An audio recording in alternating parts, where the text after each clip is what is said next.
Good morning. I'm skipping around a bit in our little Bible studies, Bible stories. Some people automatically turn from this because they don't want to hear anything related to Christianity, or they're angry at God or whatever. But there's some good stories in here, and you should listen. So, one of my favorites involved David and Samuel. That whole thing with Saul, David, and Samuel. But I'm zoning in on 2 Samuel 6 because the Ark of the Covenant, which, if you ever watch Raiders of the Lost Ark, you know what that is. I'm not going to get into that. You can look at that for yourself or find it in another video. So he's going back to get the Ark of the Covenant because it belongs in Jerusalem. And it's very hot today, so I'm already sweating and glistening. Again, David gathered all the choice men of Israel, 30,000. And David arose and went with all the people who were with him from Baal, Judah, to bring up from the ark of God, whose name is called by the name, the Lord of hosts, who dwells between the cherubim. So they set the ark of God on a new cart and brought it out of the house of Abinadab, which was on the hill. And Uzzah and Ahio, the sons of Abinadab, drove the new cart, and they brought it out of the house of Abinadab, which was also on the hill, accompanying the ark of God. And Ahio went before the ark. Then David and all the house of Israel played music before the Lord on all kinds of instruments of fir woods, on harps, on stringed instruments, tambourines, on sistrums, and on cymbals. They had a whole band, a worship band going. And when they came to Nacon's threshing floor, Uzzah put out his hand to the ark of God and took hold of it, because the oxen stumbled. Then the anger of the Lord was aroused against Uzzah, and God struck him there for his error, and he died there by the ark of God. And David became angry because of the Lord's outbreak against Uzzah, and he called the name of the place Uzzah to this day.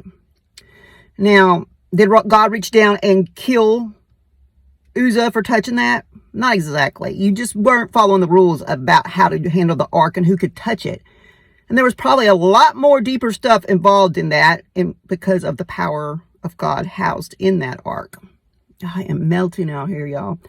David was afraid of the Lord that day, and he said, "How can the ark of the Lord come to me?" So David would not move the ark of the Lord with him into the city of David, but he took it to the house of Obed-Edom the Gittite. And so that's where it stayed 3 months. And the Lord blessed Obed-Edom and all his household because his ark, he was taking care of his ark, and he wasn't touching it. And I am turning on this air conditioner and motor again. Sorry for the background noise, but I can't see if sweat's in my eyes. Now, it was told to King David that the Lord blessed Obed-Edom and all that belongs to him because of the ark of God. I'll turn down that fan because I can't even hear myself. So David went, since he saw that this guy was getting blessed by the ark being in his house, and he went back to get it. But this time he did it a little differently. They had those bearing the ark of the Lord had gone 6 paces, and then they sacrificed oxen and fatted sheep. Then David danced before the Lord with all his might, and David was wearing a linen ephod, which is a type of garment that sort of is like a long vest, but not. So David and all the house of Israel brought up the ark of the Lord with shouting and with the sound of the trumpet. Now, as the ark of the Lord came into the city of David, Michal, Saul's daughter, who happens to be married to David, looked through a window and saw King David leaping and whirling before the Lord, and she thought he looked like an idiot. It says she despised him in her heart, because I'm pretty sure she resents him because of all the trouble between her dad and him.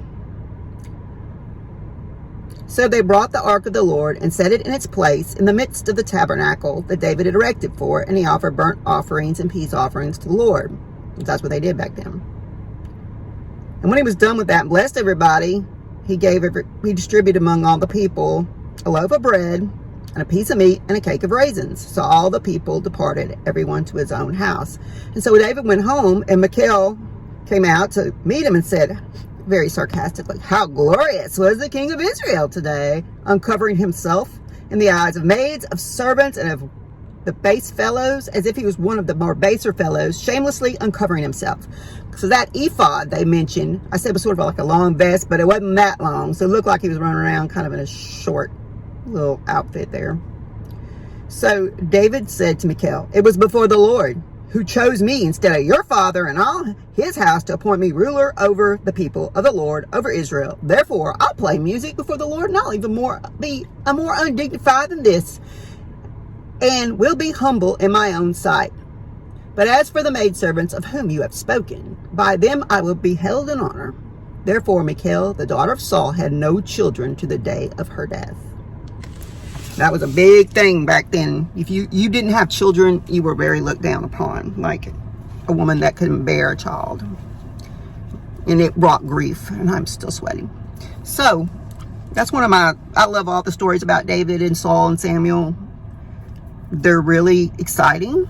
And if you're not a believer, or if you don't really read the Bible or anything, you can also listen to it. But there's great stories in here, and a way to have a peaceful life.